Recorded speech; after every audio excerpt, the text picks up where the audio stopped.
أبي القاسم محمد اللهم صل وآله الطيبين الطاهرين الذين أذهب الله عنهم الرجس وطهرهم تطهيرا. صل على محمد. أما بعد فأوصيكم بتقوى الله فإنه حبل متين وعروة وثقى. صلوات. صل على محمد. Dear brothers and sisters in Iman, first of all, I advise myself for taqwa, parhizgari and piety, and then I advise all of you for the same.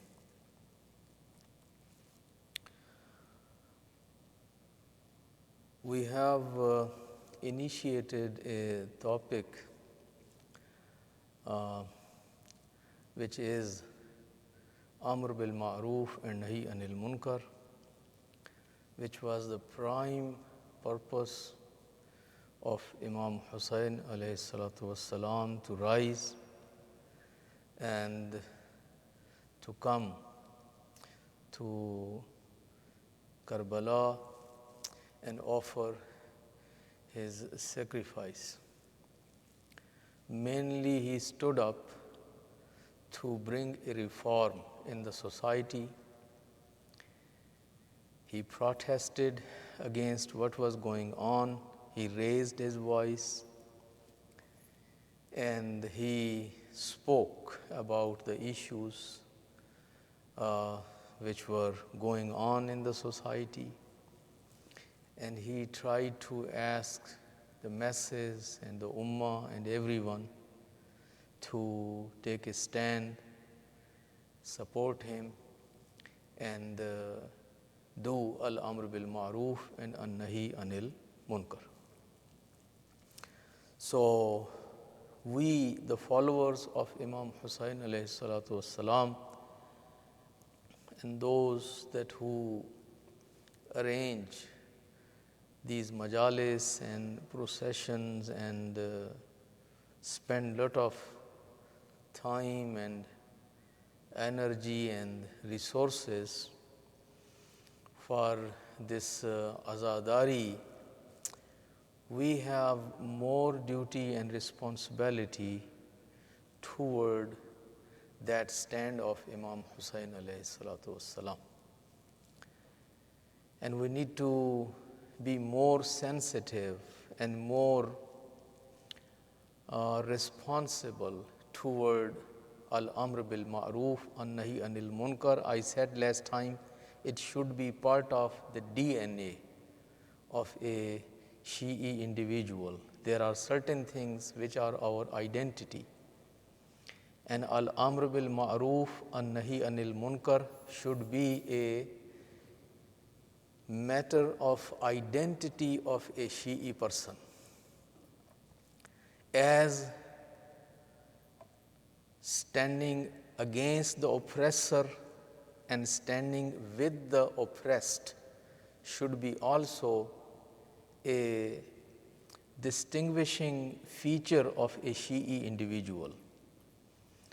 And in this entire world, if there is a mazloom, if there is an oppressed individual, and no one in the world is standing with him or her, at least that person should have one community standing with him or her, and that is the community of Imam Hussain alayhi salatu wassalam.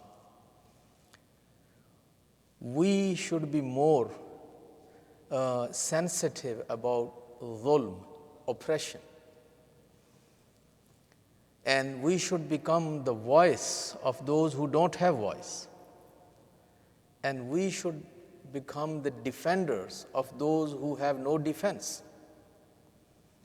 And we should be concerned about the society and the world in which we live. But tell me if I'm wrong, the most, what is the word? The community which has no concern whatsoever that what is happening in the world and what is happening in the society, and particularly in the days when we are involved in azadari, is the Shi'i community, which will say that we are going to talk about only one zulm, only one zalim and one mazloom, and that's it. We are not concerned about anything else. In our books, there was only one mazloom and there was only one zalim. And I was born in this dunya and I came here to only protest about that zulm. More than that, that's not my duty. That's not my responsibility. Even if we don't say that, but that is how we act or this is how we behave. If you don't take my word, just take a tour of Shi'i world and go particularly to those communities which are champions of azadari. Those who claim that nobody does like them. They spend more money, they spend more time, they do it better than anybody else. Take a tour and go and see. If they ever speak about any other zulm or about any other zalim or about any other mazloom.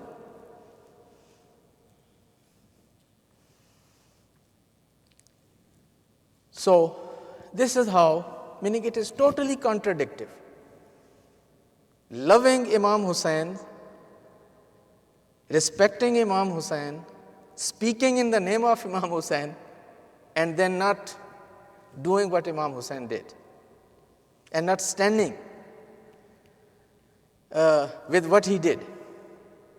I don't want to drag it too much, but I know back home there was an argument. The argument was that if we will start confronting this zalim government or these zalim people, then we won't be able to do azadari. Then they will ban our julus, they will ban our processions, they will ban on our majlis. They will not let us assemble or they will not let us gather, and they will not allow us to go in streets. So, we don't want to get into politics because to them this was politics. We are not going to get in politics, we are not going to talk about the issues of the day, we are not going to confront the Yazid of our time or oppressor of our time or any oppression. We are very innocent people, very harmless people, very good boys. We have nothing to do anything with anybody. We are only talking about something which took place 1400 years ago. And please give us the permission that for 2 months and 10 days we keep weeping and crying and doing and all this what we are doing, but nothing other than that. We have no duty, we have no responsibility, we are not a threat to any government or to any society or to any zalim or oppressor or oppression or anything. Matter of fact, I have heard those speeches and those slogans that you take whatever, you take the government, you take the parliament, you take the radio, you take the TV, you take everything, whatever. We Shias, we don't want anything. We don't want to have a share in the power or in the society. Just give us the permission to cry. You understand what I'm saying? These were our demands. Just give me permission to cry. Government, you take it. Media, you take it. Treasury, you take it. Education, you take it. Power, you take it. We don't want to be in politics. We don't want to be in anything which is going on in the society. Just give us the permission that we should cry. These were our demands. I'm standing in masjid, giving you khutbah here in wudu, And I'm telling you, this is what we were used to hear from our member, from our zakireen, from our speakers. So, what are you going to do with this procession in streets when you are not going to talk about any issue? You are taking an empty envelope without a letter in it. You are going to to the what you call this public place to deliver a message. That is what is the procession is all about. What is the procession is all about?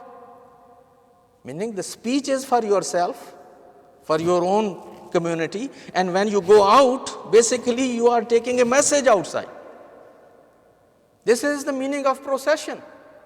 The procession is a mean of taking your word and taking your message to masses. What is your message? For the masses. No, we don't want to talk about that. Our message is about something which nobody cares about. 1400 years ago, something happened which is only the internal matter of Muslim community. You go in the, for example, let's say here in a park or in a public place and take the procession in the downtown of Chicago. And if someone comes to you and asks you, why are you guys out? What are you doing? And you say 1400 years ago something in Iraq happened with this, that you tell the whole story. After listening 2, 3, 4 minutes, this is something internal matter of these Muslims. There's something happened 1400 years ago. So some Muslims, some bad Muslims killed the grandson of their prophet, and they are all gathered. So after listening that, what is the message for him? Why should he stand there and listen to you? Why should he stand there and listen to you? Why did you go to downtown to tell him? What is your message for him? So then, what was the purpose and the reasoning for going out if there was no message? So my brothers and sisters, this is empty envelope without a letter in it. And we think that we are taking the message of Imam Hussain. So the issue is, again we went too far on the other side. Al-Amr bil-Ma'ruf and An-Nahi anil Munkar is part of the Shi'i DNA. Standing with Mazloom, no matter who he is. If you read the stories and the history of your A'imma were not only standing with Shias. Our A'imma stood with anybody regardless of their creed or their faith or their religion or their color or their language. It was very difficult for Imam Ali to raise the voice for the family of the killer of Umar. You know that meaning Umar was the most powerful man of that society, and he was the ruler, and he got killed by a non-Muslim, Firuz. Normally we call Feroz. Firuz, who was Parsi, non-Muslim. And then what happened? That the son of Umar, with his supporters, goes and attacks on the entire family of Feroz. Feroz had fled, but they killed the other remaining members, the family members of Feroz, which was unjustifiable because the killer had fled, he escaped. And you have taken his wife or his daughters or his sons and other members of family, and you have retaliated against them without taking them to the court, without honoring their basic human rights. This is not what Islam teaches. But in that entire society, there was only one man who stood with them. and who spoke for them. And who was he? It was Amirul Mu'mineen Ali ibn Abi Talib alayhi salatu wasalam. It is not because Amirul Mu'mineen had grudges against Umar. Amirul Mu'mineen was not a coward man that he would take his revenge through somebody else. Imam Ali was not that kind of sick politician that who would do these kind of things. No, Imam Ali was a man of principles. He knew it was wrong. It was un-Islamic. It was inhumane. It was oppression. It was injustice. But it was so sensitive issue that at that time, in that society, nobody could afford to speak for that family because of the killing of Umar. So sensitive issue. But Imam Ali spoke about it. And he made the demand that the sons of Umar should be tried. They should be brought into the court and they should be punished.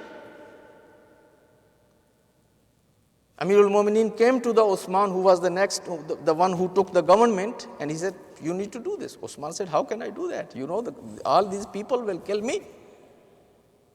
First their father is killed.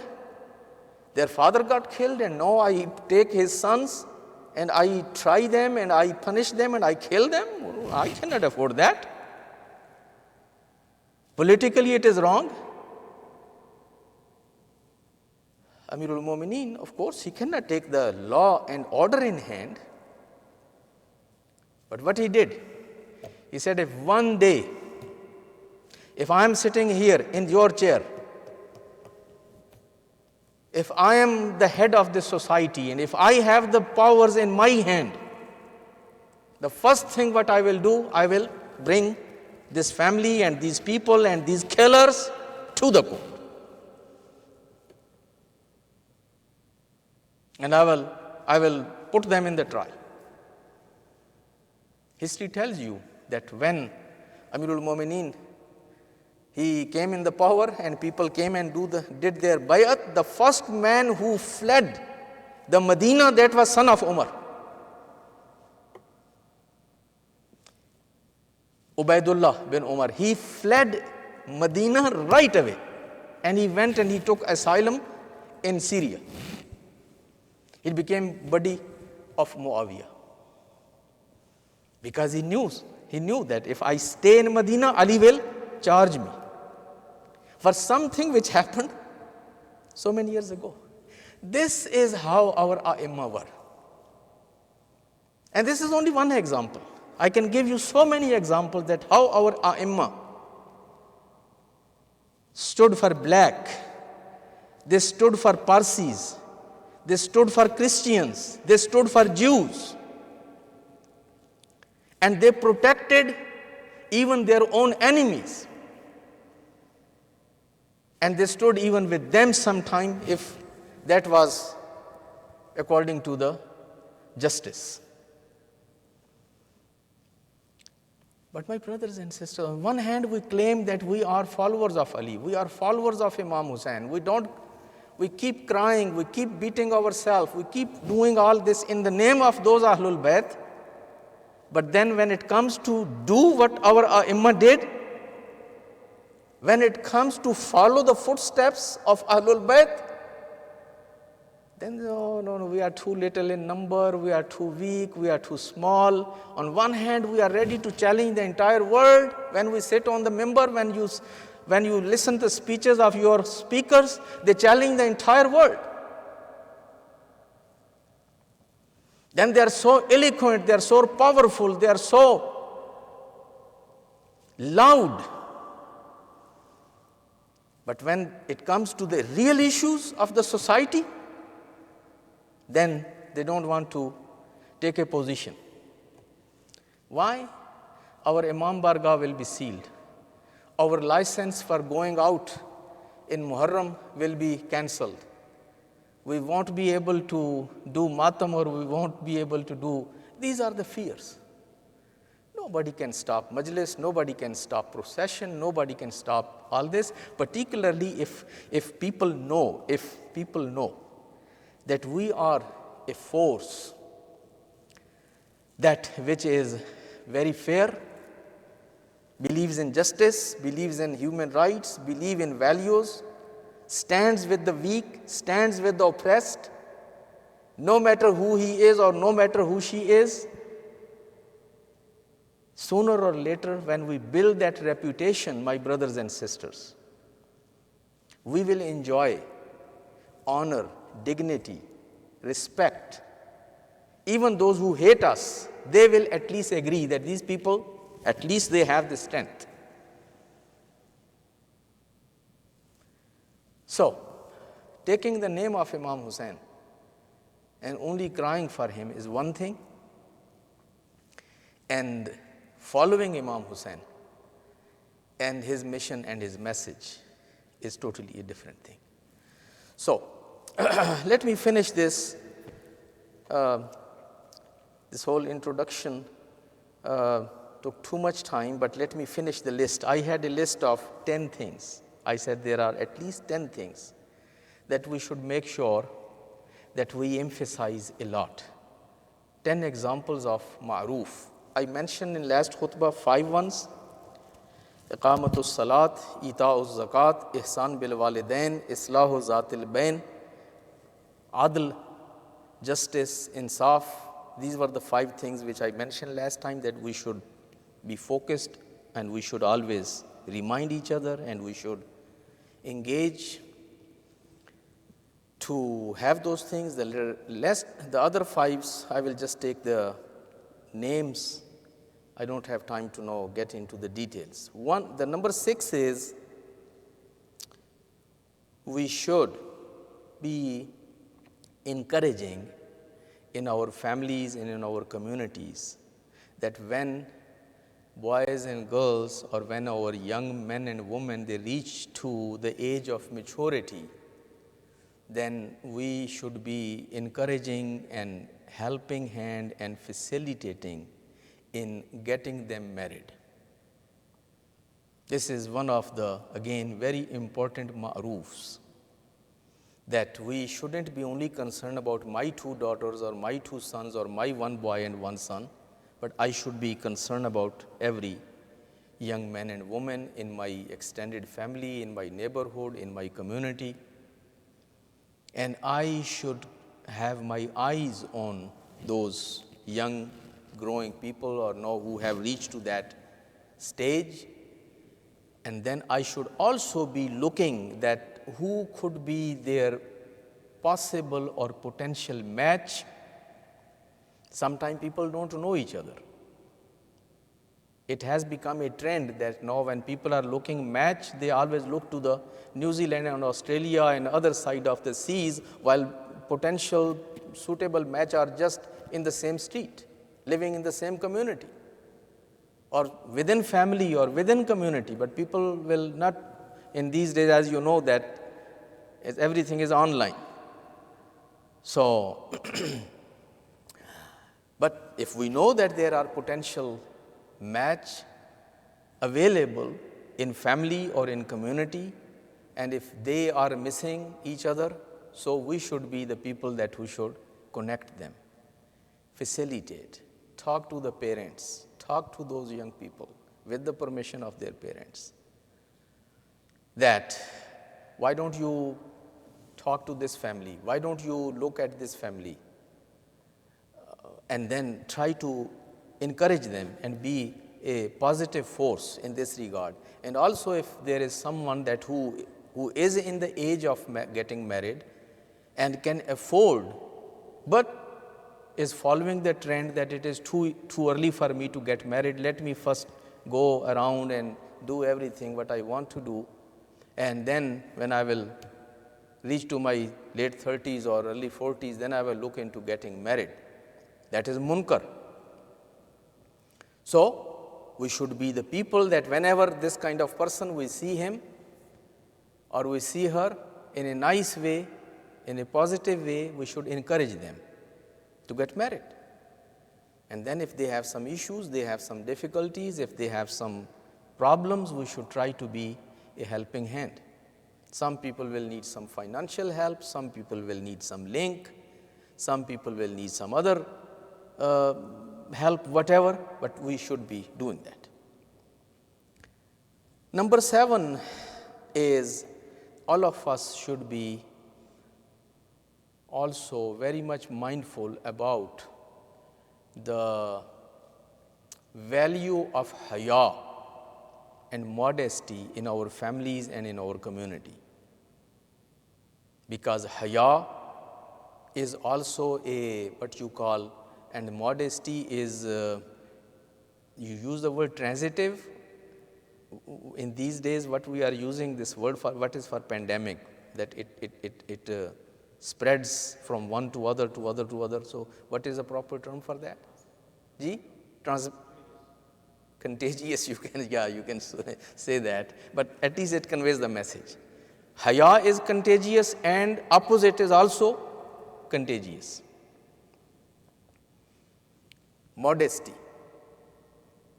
in the family and in the community. Some people, when they will dress up or when they will come in the community and engage and do certain things in daily life or in weddings, in walimas, in parties, in public, here and there, these things become trends. Then they become acceptable. Then they become norm. Then they become requirement. Things change like that. In our mazhab, first thing, somebody does something, and what is the support, or what is the kind of what you call jawaz, What is the meaning proof that why do you do it? The first stage is, so what is wrong with this? It's okay. Nothing is wrong with that. So this is how things start. There is no objection on it. It's okay.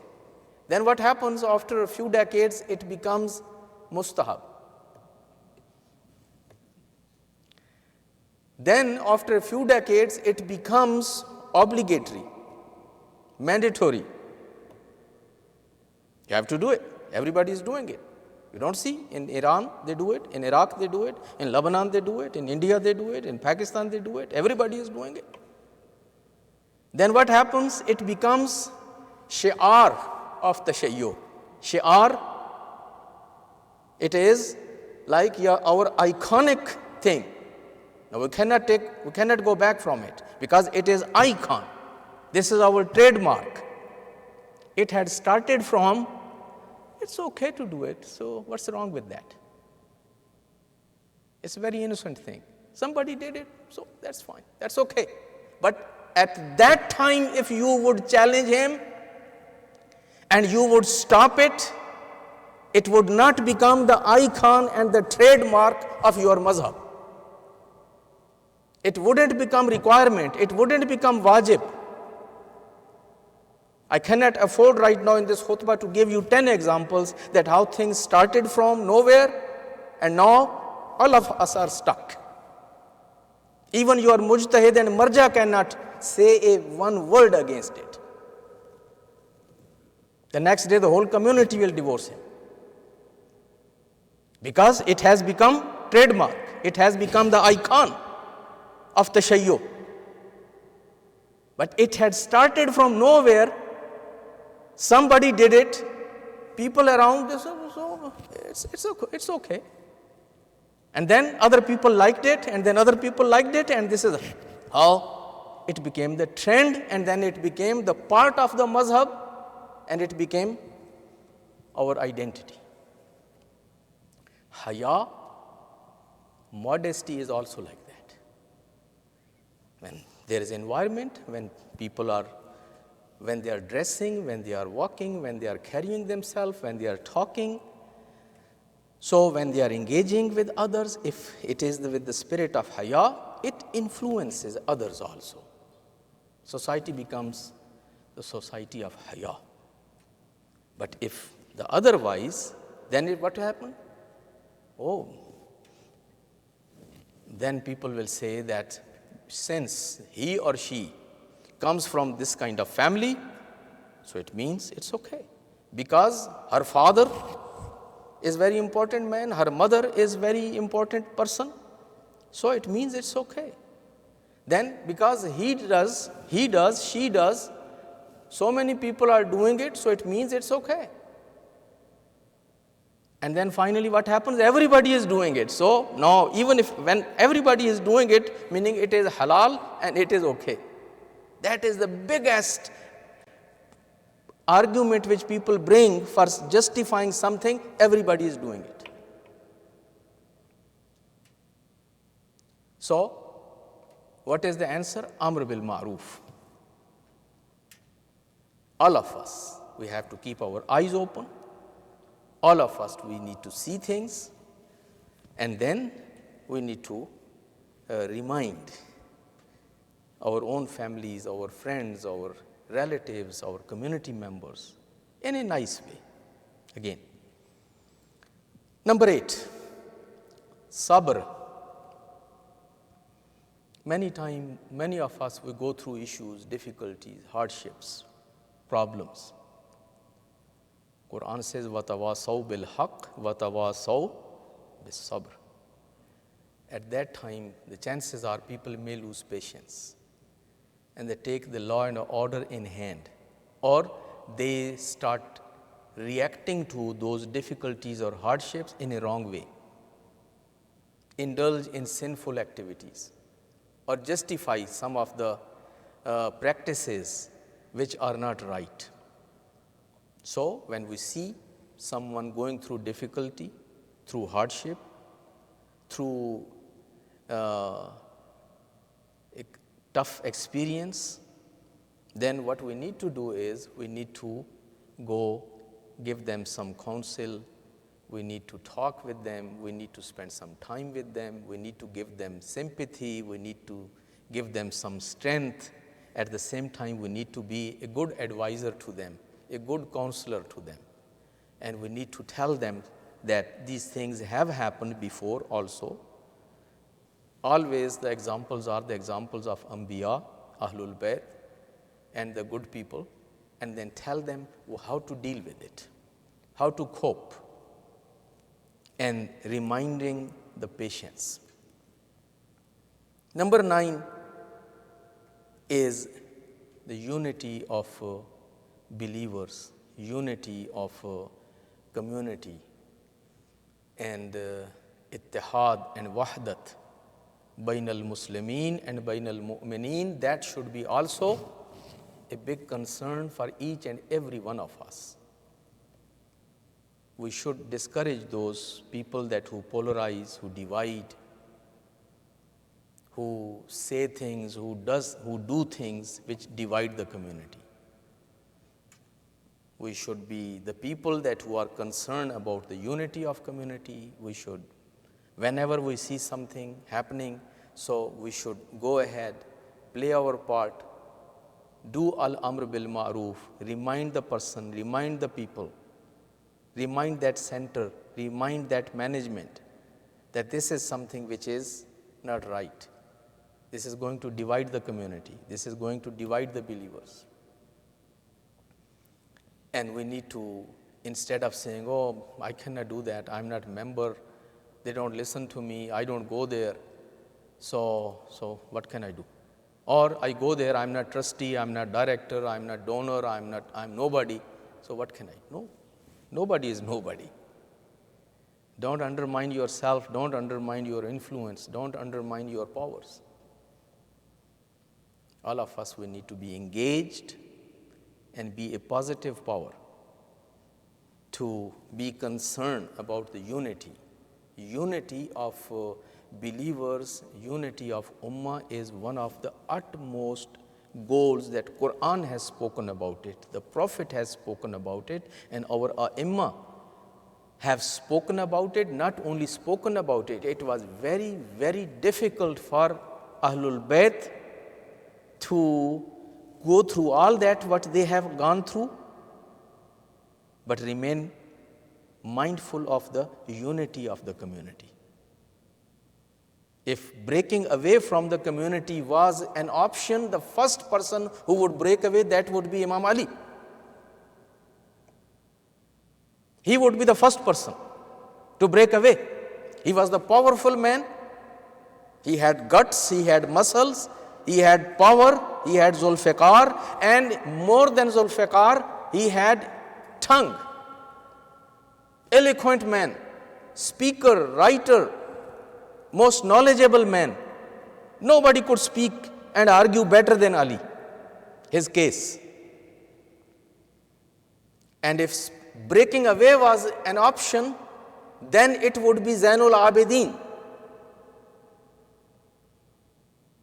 Sayyidul Sabirin, Sayyidul Sajidin. After going through all that what he has gone through with his mothers and with his sisters and with all the family. If becoming better and becoming negative, and if it was an option, and if breaking away from the community was option, the first person, either it was first Ali or it was the second Ali, Zainul Abidin.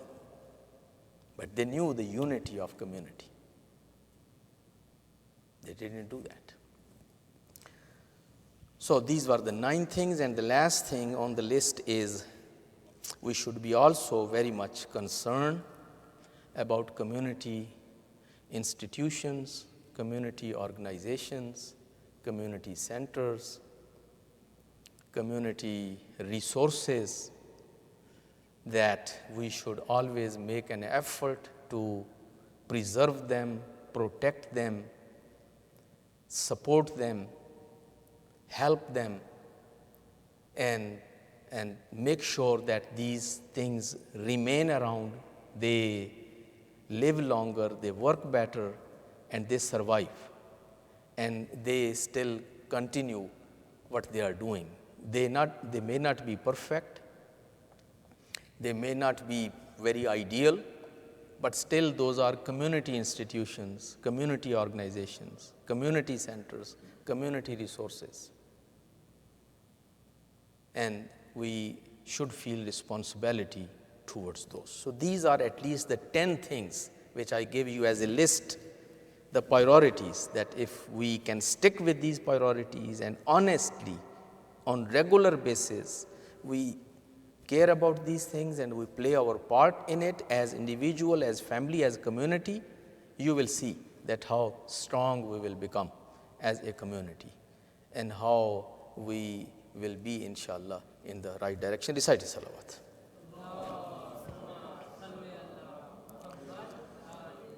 أعوذ بالله من الشيطان الرجيم بسم الله الرحمن الرحيم والعصر إن الإنسان لفي خسر إلا الذين آمنوا وعملوا الصالحات وتواصوا بالحق وتواصوا بالصبر.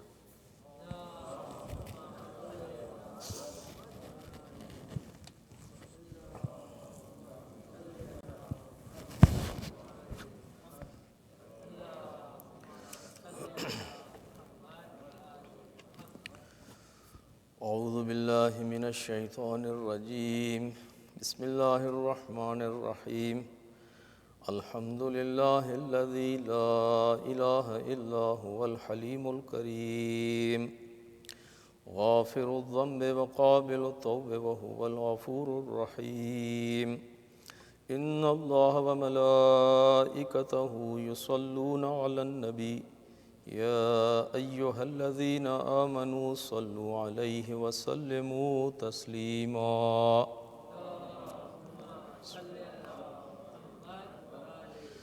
اللهم صل وسلم على سيدنا ونبينا ومولانا أبي القاسم محمد وعلى أمير المؤمنين وإمام المتقين علي بن أبي طالب وعلى سيدة نساء العالمين فاطمة الزهراء اللهم صل على محمد وعلى الحسن والحسين سيدي شباب أهل الجنة وعلى علي بن الحسين ومحمد بن علي وجعفر بن محمد وموسى بن جعفر وعلي بن موسى ومحمد بن علي وعلي بن محمد والحسن بن علي. اللهم صل على مولانا صاحب العصر والزمان وعلى آبائه الكرام ما اتصل الليالي والأيام. أما بعد فقد قال الله تبارك وتعالى في كتابه المجيد إن الله يأمر بالعدل والإحسان وإيتاء ذي القربى وينهى عن الفحشاء والمنكر والبغي يعظكم لعلكم تذكرون.